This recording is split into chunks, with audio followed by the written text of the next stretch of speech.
Le sommet sur la cuisson propre en Afrique tenu à Paris le 14 mai a souligné l'importance de moderniser les modes de cuisson sur le continent pour améliorer les conditions de vie des femmes et réduire les impacts négatifs sur la santé et l'environnement.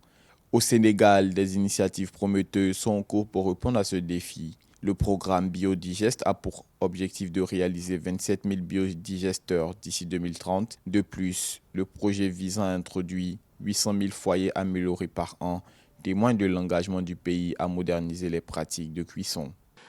Entre autres programmes, il y a la butanisation que le Sénégal a commencé depuis 1974.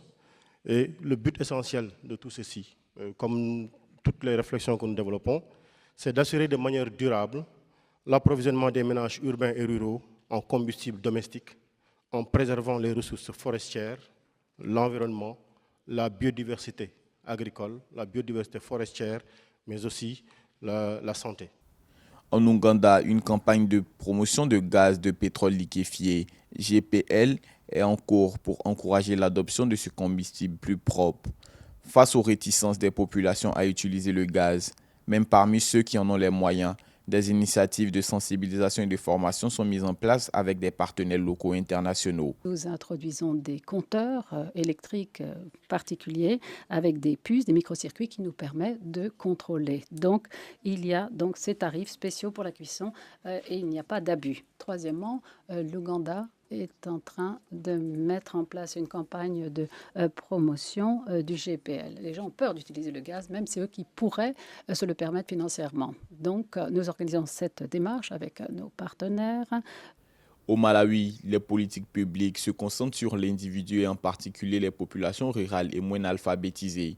Les stratégies mises en œuvre visent à être inclusives et centrées sur les bénéficiaires avec un diagnostic précis des problèmes pour formuler des solutions adaptées. On se concentre sur celui qui vient de l'extérieur, l'investisseur, le partenaire. Comment est-ce qu'on va définir la politique pour qu'il soit heureux, satisfait? Mais il ne faut pas oublier la personne, le bénéficiaire. Et celui qui est dans le village et qui ne sait peut-être pas lire ou écrire. Donc, du point de vue du Malawi, il faut vraiment axer ces politiques sur les personnes. Un bon diagnostic du problème doit se focaliser sur les personnes afin que, effectivement, la prescription soit également ciblée. Merci. Les efforts déployés par le Sénégal, l'Ouganda et le Malawi montrent une volonté commune de moderniser les modes de cuisson en Afrique. Ces initiatives variées, allant de la promotion de biodigesteurs à l'adoption de GPL et à l'inclusion sociale, soulignent l'importance des politiques publiques adaptées pour l'amélioration de la santé, pour préserver l'environnement et renforcer les conditions de vie des femmes.